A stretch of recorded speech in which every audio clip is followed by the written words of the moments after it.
Yo, what's up mga idol? May gagawin tayo. So galing po ito sa Pampanga, Mexico. Shoutout kay Jamik Padasas. So siya po ang may-ari nito. Sa mga gusto magpaayos, pwede kayo magpa-LBC, GNT, Lalamove, Grab, LBC, or any courier via deliver. At ayun mga idol, so gawin na natin. So ang problema daw nito, kapag nahampas na ng konti ay namamatay na. Ano kaya ang problema nito? At kapag nag-YouTube daw ay nagpapatay-patay daw. Now off. So tingnan natin. So dumating ito kahapon mga idol, hapon na, kaya ngayon ko gawin para isulit ay balik natin mamaya-maya 2 PM.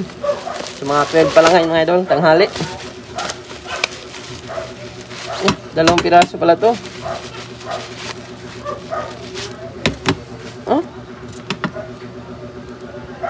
Kambal. Check na natin, kaya pala mabigat. Parehas ng model oh. Yung may mga issue pa naman ito sa nagpapatay-patay. Ito. So yun natin, i-check muna natin bago natin galawin.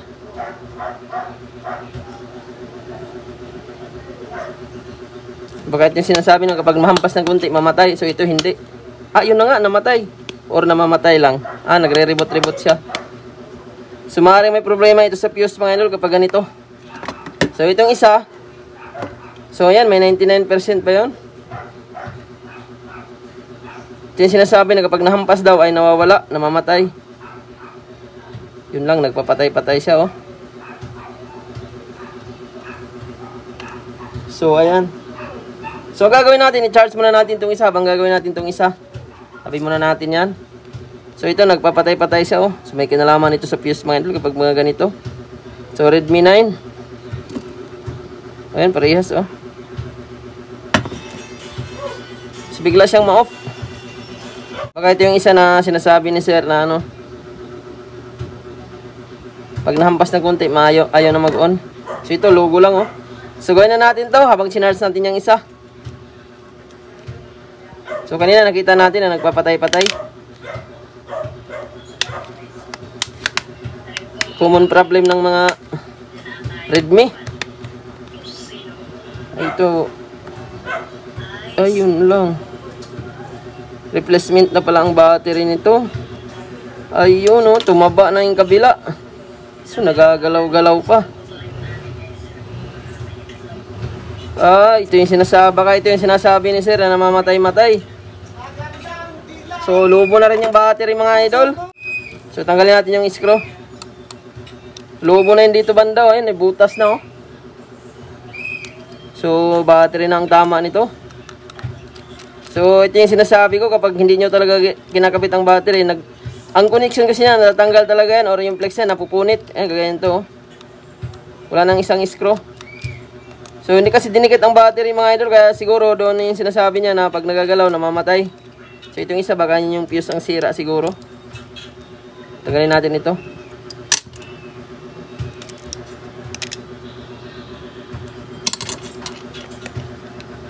Baka ito nga yung pag nagagalaw namamatay. Kasi walang dikit. Naku, ito yung nga sinasabi ko. Lagi yung sinasabi sa video, pag nagpalit ka ng battery, kailangan nyo talagang idikit. Kaya ito, natanggal na yung mga connection. Oh. So kapag nagagalaw-galaw ang battery, ayan oh, walang dikit. Kaya yung flex nito napupunit. Yan, may mga flex kasi yan sa gilid niya oh. Saka replacement na yung battery, lubo na oh, tumaba na. Saka pumutok na siya oh. Nagkabutas siya mga idol. So tumaba ang dito banda sa baba. So replacement battery kasi ito. Ayun oh. Nagkaroon siya ng butas. Kaya napakadelikado na yan. Hindi na natin ibalik to. Kailangan natin palitan. So i-update ko na lang yung may-ari. So maghanap tayo ng battery. So kung maaari, kung meron tayong battery na original, pwede natin i-convert to. BN54. So hanap po na ako ng battery. So yan, meron tayong battery mga idol. Ito, magandang quality ito na battery. Ayan o. Sobrang tigas. So malaman mo kapag lubo talaga. Ayan o, tumaba siya o. Karoon ng leak. Ayan o. Delikado na to mga idol. Kapag natusok ito, pwedeng ano yan, magbabaga yan. So testing natin kung mamamatay-matay. So kailangan mga idol, pansinin nyo, wala siyang dikit oh. Kaya kanina yung battery mo nagagalaw-galaw talaga, kaya iwasan yung mga idol. Pinaka-the best talaga pag nagpalit ka ng battery, kailangan nyo talaga dikitan. So ito, bago ko dikitan, itesting ko muna. So yan, brand new talaga to, magandang quality na battery. Matigas ito, makunat, malubat. Hindi basta-basta ito lumulubo na ganitong battery. So anong brand ba to? So, mamaya tingnan natin. So tingnan natin. Kaya din siya nagpapatay-patay mga idol kasi sira na yung battery. Hindi niya kayang i-boot. So tingnan natin kapag ito magtuloy, ibig sabihin nasa battery lang ang tama. So yung isa, na-open na kaso lang nagpapatay-patay. Nakita ko yung logo niya, dito natin ilagay. So may mga common issue din yan mga idol sa motherboard. So tingnan natin kung magtuloy ito sa menu. Kanina nagpapatay-patay siya. So duda ko kaya nagpapatay-patay dahil yan sa, ayun, battery oh. Yung leak niya, bumukol siya, parang nagkaroon ng mata. So kapag okay to, idikit natin agad ang battery. So yan ako, naglulugo siya.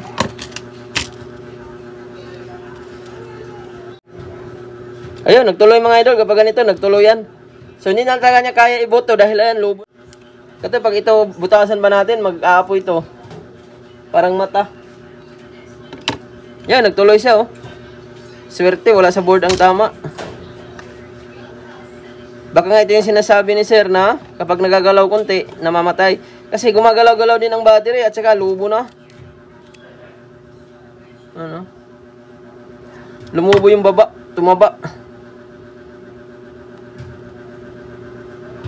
So, tingnan natin kung mag-charge. Ayan o, nakita na yung logo kasi namamatay. So, testing natin kung mag-charge.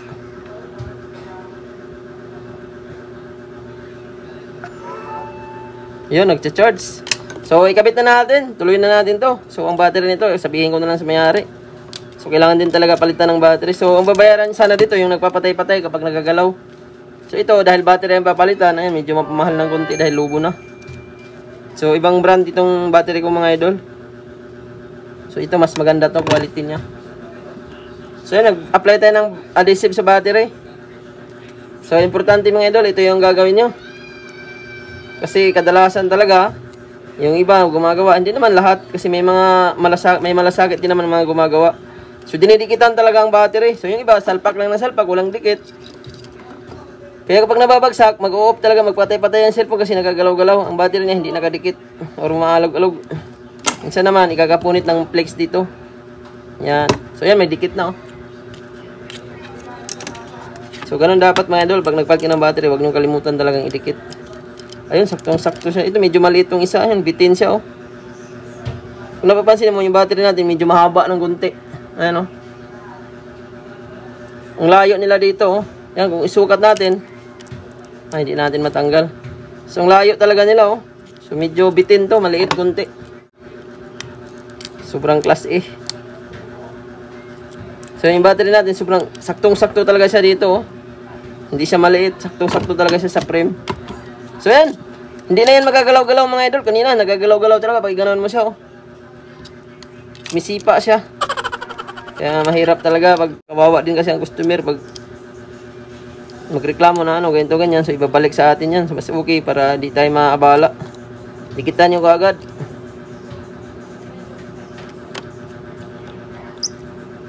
Kasi wala eh, talagang masisira kaagad ang battery niya. Kung di man masira ang flex, mapuputol siya, doon na yun, magpapatay-patay na siya. Pero itong isa nakita ko mga doon na nagbi-blink lang. So yung mga common issue nito ng mas nasa board ang tama. O itesting natin yan ng battery mamaya kung ano gagana. Pero kung nagbi-blink siya, ibig sabihin yung may tama yung resistor doon sa ibabaw, sa ilalim ng ano shade na may video na rin tayo yung mga idol. Huling upload natin ngayon hapon, nasa page natin. So nagpapatay-patay siya at gawin ang fuse. Ang akala ko nga dito fuse ang tama eh, yung pala napalitan na ng battery. So kapag replacement mga idol, wala nang fuse yan. Ipapakita ko ha. Yan o. Ang replacement wala na talaga yung fuse. Yan o. Wala ka na makitang fuse dyan. Kaya may mga iba nagsasabi, magpapagawa daw sila ng bagong battery, tapos tatanggalin yung fuse. Wala namang fuse yan ng mga replacement. Ang mga fuse yan sa original. So yan mga idol, hindi na nagagalaw. Sibalik na natin. So napakaswerte ng mayari nito. Gandang quality yung battery natin. So mabigat ang battery mga idol. Kapag mabigat, magandang quality yan. Kapag magaan, ay asahan nyo na yan. Fake yan. Malalaman mo ang battery kapag makunat. Matigas. Tapos mabigat. Yan o. Sobrang bigat na nga o. So yan, charge natin to. So itong isa, parang drain pa rin pero naglulugo siya.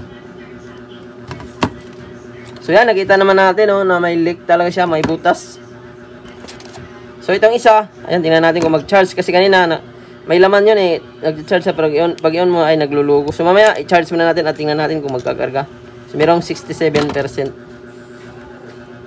So isunod natin to. Ito naman, nagpapatay-patay siya. Parang first time pa mabuksan. Ito yung maganda. So kung nagpapatay-patay siya mga idol, ang mga ganito at hindi pa lubo ang battery, gawin nyo yung fuse. Huwag kayo magpalit ng battery kasi sasakit lang ang ulo nyo dyan. O kaya, lalo na kung replacement na class in class A talaga, naku. Pag natapat kayo sa ganyan, palaging malulubuhan ganyan. So, medyo na-exit na yung kuko natin. So ganito na lang pagtanggal natin. Yan. Kasi yung kuko natin, dami nating binaklas kahapon. Dami nagpagawa. Yun, first time nga. Ito pwede may kinalaman sa fuse to or pwede rin sa board ang tama. So malalaman natin mga idol. So ito yung mga ganitong battery. Original pa to, hindi pa natanggal. So may dikit pa siya. Saka may sticker pa. Ito yung maganda gawin, yung walang mabukas. So kapag fuse lang to, ay gagawin natin yung fuse. Huwag na natin palitan kasi kapag replacement mga idol, hindi na talaga kagaya ng urig na makunat talaga. Kahit 1% ba, nagagamit mo ba ng matagal? So, tanggalin natin lahat ng screw. At maraming salamat sa intiwala mga idol. So, supportan nyo ang channel natin para makakuha kayo ng maraming idea. So, manood lang kayo ng mga ganitong video eh. Mga basic tutorial natin. Hindi naman kailangan mga hard kasi ang mga cellphone ngayon, mga basic na. Halos lahat basic lang ang ginagawa. So, kahit basic lang gagawin natin, nakaka-repair pa rin tayo ng marami mga idol. Kasi hindi naman mga high-end ng madalas ng mga cellphone, lalo na kung wala ka sa mga mall. So, pag nasa mall ka kasi, pwede yan, makisabay tayo sa mga matataas na mga unit. So kung kagaya namin, nasa home base lang. So madalas dito sa lugar natin ay mga Android lahat ng mga gamit. Bihira lang yung mga iPhone. So testiran natin muna at ayan, walang grounded. Bakit mahina? Ito positive. Normal siya. So tingnan natin mga idol. Gagawin natin, i-testing natin itong battery nandito. Na may laman to mga idol. Kung magpapatay-patay pa rin, ito magtuloy sa mino, ibig sabihin fuse ang tama. Pero kung hindi magtuloy, blink lang.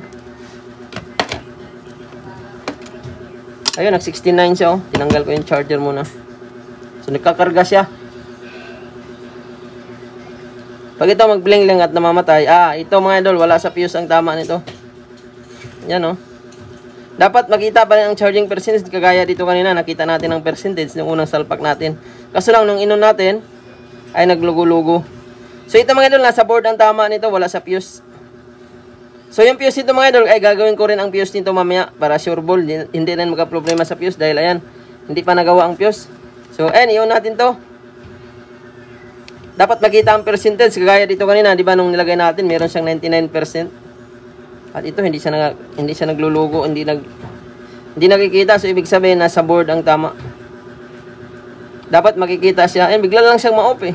So ito yung mga common issue niya mga idol, nasa board ang tama. So ayan, baklasin natin to. Tanggalin natin yung mga flex. So ito, unahin natin to kasi tatalsik ito. Frame yan, frame sa camera. So tanggalin natin ito, antena. At madalas dito ang tama nito mga idol Note 9 pala yung huling upload natin, hindi Redmi 9. So halos kaparehas lang sila ng solusyon mga idol. So nandito din yung bakal niya, kailangan may tatanggalin tayo sa ilalim.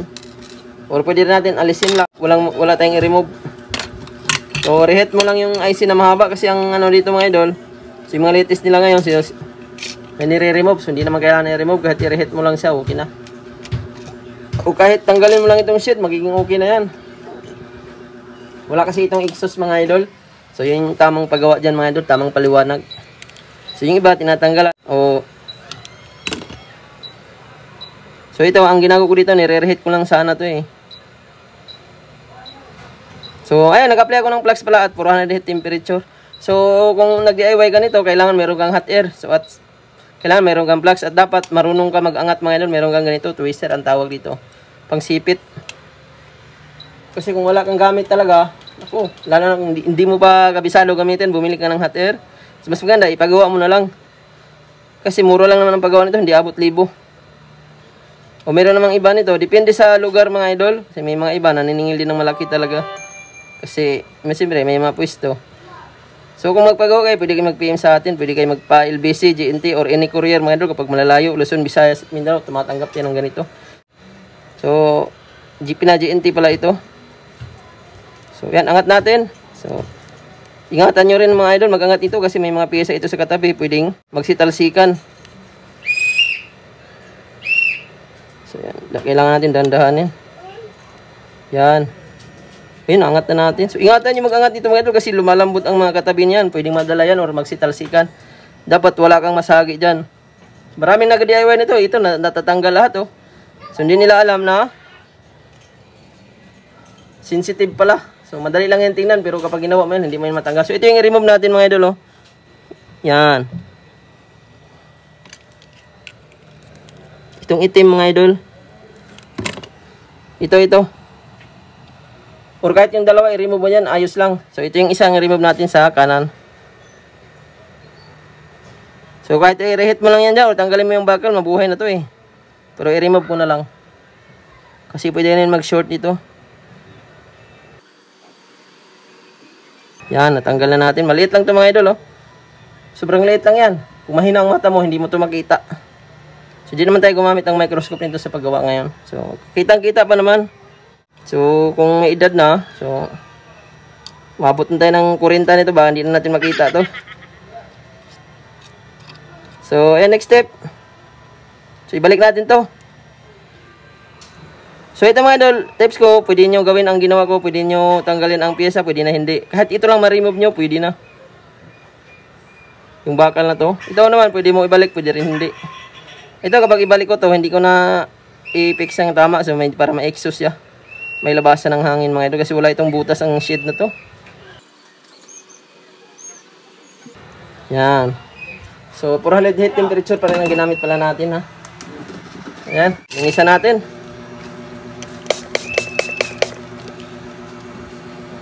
So, kailangan talaga yung patient dito mga idol. At kailangan may gamit ka ha. Kung mag-DIY ka, kung wala kang gamit, wag mo nang gawin. Kasi nakakasiguro ako, 100% madagdagan mo talaga ang problema. So, ayan, after natin nagawa mga idol. So, mag-PM lang kayo sa ating page mga idol. So, napag-usapan naman natin yan. So, medyo di na tayo maningil ng mahal kasi. So, ang video ko nito dati, nag-viral din mga idol sa YouTube. Dami nang nanood, kaya marami na rin nakakaalam nito. Pero, good for technician lang yun mga idol ha. Kung hindi nyo kabisado, huwag nyo gawin. So mga technician na marami nagpasalamat sa video natin ito. Nag-upload ako nito dati mga idol. Ang dami, grabe nag-viral talagang video natin. Kasi talagang legit siya. 100%. So dati naman, hindi ko tinatanggalan ng yung kagaya ng resistor na tinanggal ko. So kahit i-reheat mo lang yung ano or kahit matanggal mo lang yung bakal, okay na. So yan, after natin na mga idol, tingnan natin. So yung fuse ito, gagawin ko rin ang fuse ito kasi magkakaiso din ito sa fuse habang tumatagal.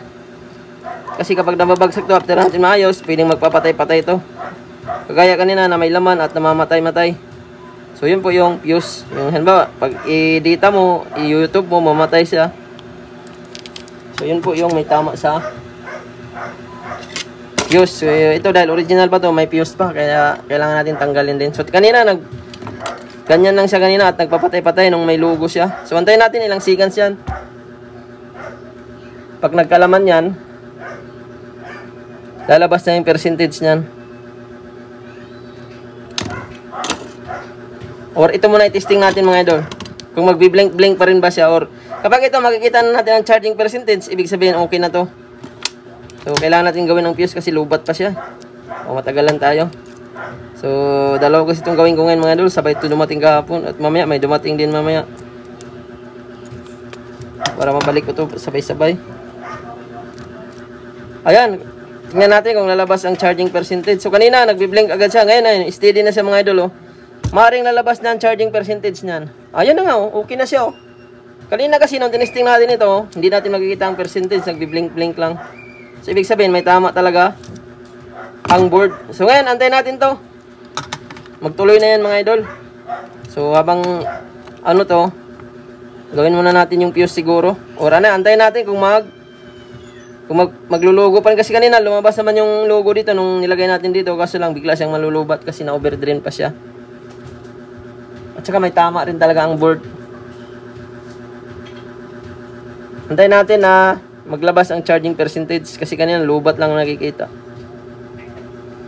O lalabas yung logo. Ayan, ganyan mga idol. Oh. Kasi kanina nagpapatay pa ito nung nakita natin biglang ma-off at nalulubat ulit. Ito lalabas na ang charging percentage. At ayan, meron naman palang 89% mga idol. Oh. So gawin ko na lang yung fuse nito. So, meron naman palang 89%. So or baka ano lang ito, yung fake lang yun. Kasi baka sira yung fuse din nito talaga. Hindi na siya nagbi-blink. Kanina, nung ginawa natin yung isa at yung chinarge natin, lalabas ang logo at biglang malulubat. Ngayon, hindi na siya nalulubat. So, kailangan ko rin gawin ang fuse nito mga idol. Unahan ko na para maging satisfied ang may-ari nito. Kasi ito, bibigay talaga to kapag, ano, ito yung fuse niya. Yan. Kapag hindi ko ginawa yan, maaaring magka-issue ito. Sabihin na naman ng may-ari na bumalik ang sira. Hindi naman niya alam na iba na ang sira. So, sa fuse na naman. So, para satisfied ang customer natin, so, libre na natin sa paggawa ang fuse. So, babayaran nito yung paggawa lang sa board, nagbi-blink. So, hindi ko alam kung dalawa pa lang pinagawa siya. Akala ko yung unit lang niya ipagawa isa. Dalawa pala to. So, parehas kambal. Parehas na unit ba? So, yung isa naman, battery lang talaga yun kasi replacement na eh. Kasi kung sira ang board noon, dapat pagpalit natin ng battery, magbi-blink-blink pa rin siya.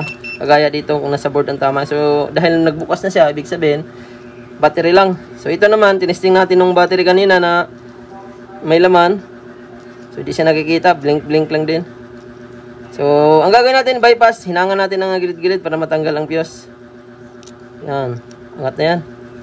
Automatic siya. So, yung mga idol, yung mga bawat gilid niyan, kanto-kanto niyan. So, pag dikitin mo lang yung fuse, yan, ganoon lang siya kahaba. Parang maging fuse na rin ang tingga. Yan. Yun, sa pool na. So, wag nyo lang kapalan masyado kasi aangat ang ano niyan. Pagkagawa mo. Sakto lang yung parang fuse pa rin sa kalaki. Pwede rin mo rin gamitan ng ano yan, jumper wire. So, ito mga idol, mahirapan ka pa kung jumper wire. Kasi pwede mong tanggalin itong battery, hindi mo ito malagyan ng jumper wire basta-basta. Mas maganda, tingga na lang ilagay nyo. Ayan o. So, sakto lang na ano, pag ilapat mo to, hindi aangat yung battery. So, kagandahan, may dikit pa rin ang battery. Salpak natin battery, huli na yan natin nilalagay pala. Yan. So, diretso na tayo mga idol. Kita naman natin na naayos na yung board. Kanina talaga, nagpi-blink lang yung battery niya. Blink ng lubat. Pero kapag nag-display na, bigla malulubat kasi may tama din yung fuse. At yung naayos na natin, no, nakikita ng percentage. Ayan, balik natin ito. Kulang isa. Yan. So, maraming ganito mga idol. Nakita ko, nag-DIY sila. Tapos nadagdagan ang problema. Hindi na nag-power. Kasi yun pala, yung board niya, pumutok na. Kasi, hindi daw matanggal basta-basta. So, hindi mo talaga yung matanggal basta-basta. So, ang ginawa natin, battery fuse, dinibre na natin yan para hindi na talaga magka-issue.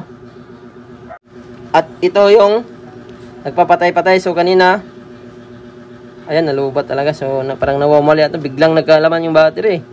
So, kapag sira din talaga ang fuse mga idol, minsan may laman, minsan walang laman. O minsan naman, kahit full charge na hindi siya ma-open or maglulugo lang siya dahil sira ang fuse. So, yan, ayan, drain ang battery. So, antayin natin ilang minutes yan. At yan, tingnan natin yan. Kung lalabas, ayan, may 3%. So, ito yung normal mga idol. So, dapat ganyan dahil lubat siya eh. So, i-open na natin kasi meron namang 3%. Ito yung sa pool na mga idol. Tested na ang battery niyan. Kukunat na rin maglubat yan mga idol. So, pag kahit matanggalan mo siya ng battery fuse, kahit ma-overcharge mo siya, pwede. Wala pong maging problema talaga. Kahit araw-araw mong i-overcharge, tested po yan. Marami na akong nagawang ganyan. Wala po talagang lumulubo. At kung lumulubo man ang battery, normal lang po yan ang lumulubo. Kahit naman hindi mo tanggalin ng fuse yan, lumulubo talaga kung hindi ka maingat. Kasi mayroong iba, magdamag i-charge. Araw-araw, laging ginagawa, yun, lulubo talaga yun. Pero kung ma-overcharge mo ngayon at isang linggo ulit bago ma-overcharge, medyo ano yan, medyo okay lang. Pero kung araw-araw mo i-overcharge, yun, ikaw nang may problema. Kasi ang original battery, hindi yan basta-basta talaga lulubo, basta-basta. Kahit lobo na ngayon, matagal pa siya malubat. So yan mga idol, unang bukas yan, medyo matagal talaga yan. So kanina, nagpapatay-patay siya, blink-blink lang. Dahil may problema sa board. So ginawa ko na rin pala ang fuse mga idol, nilibre ko na lang yan para talagang satisfied ang mayari, wala talagang problema or sakit sa ulo. Kasi mahirap na, malayo ito, papadala niya ulit. So another bayad na naman sa fuse kasi iba naman yung sira. Ang ginawa natin, nagbi-blink-blink lang. So ang fuse, kapag nasira ang fuse, kahit may laman ang battery, nagpapatay-patay siya, biglang nagsisiro. Kapag nag-YouTube ka, namamatay. So yun po yung fuse. Pero yung ginawa natin dito, blink lang talaga siya. So nasa board ang tama. So para makaiwas na rin sa ano mga idol, yung sakit sa ulo, o gusto ko kasi satisfied ang nagpapagawa, para balik-balikan talaga tayo magpagawa kahit malalayo. Ayan, kapag ganito mga idol, nagtuloy na yan sa mino, hindi na yan magpatay-patay. Kaya pala ang tanong ni Sir una, yung magkano daw pag nagbi-blink, siningil ko siya, tapos ulit, meron siya ulit na gano. Yung isa daw na kapag ginagamit, or magalaw lang ng kunti, mamatay siya, yun pala. Yung battery kasi nag-uga-uga at lumubo na yun. Ito yung leak talaga, nakita ko, bilog. So ayan, normal na itong dalawa mga idol. So ito, hindi na rin ito magpapatay-patay, normal na siya. So ayan, meron din itong signal kasi merong emergency. I-open na rin natin to pala. Hindi pala na-open. Kasi pinatay ko yan, meron ng 69%. Normal na rin ang charging. So ito yung pinalitan natin sa isa. So i-update ko na lang may-ari dyan kasi malayo tayo. So kung gagawin ko, ito hindi naman ito magawa. Kung i-repair lang, kailangan talaga palit. So yan, diskartehan na lang ni Sir kasi medyo mahal talaga ang battery kapag replacement. So di man naabot 1,000 yan mga idol. Mababa sa 1,000. So ito yung isa, loading siya, maraming laman siguro yan kaya matagal siya magbukas. So ito yung isa, 3%, tingnan natin kung nag 4% na. Ayun, nagdagdag siya mga idol, oh. Nag 4 siya, so ibig sabihin normal din ang charging niya. So ito hindi fast charging to kasi nagagunik lang ito sa schematic charger. So ayan, nagbukas na yung isa. Ayun, normal na mga idol. So yung charging niya normal na rin. Yan. So solve na, dalawang cellphone mga idol ni Sir. So kung nakakuha din kayo ng idea mga idol, paki-like, paki-subscribe ng ating channel para marami kayong makukuha ng idea. At ito yung tinanggal natin dito mga idol para maging satisfied po ang repair natin. At kukunat na malubat at hindi na magkaka-issue pang iba. So hanggang dito lang tayo mga idol. Maraming salamat sa inyong panonood.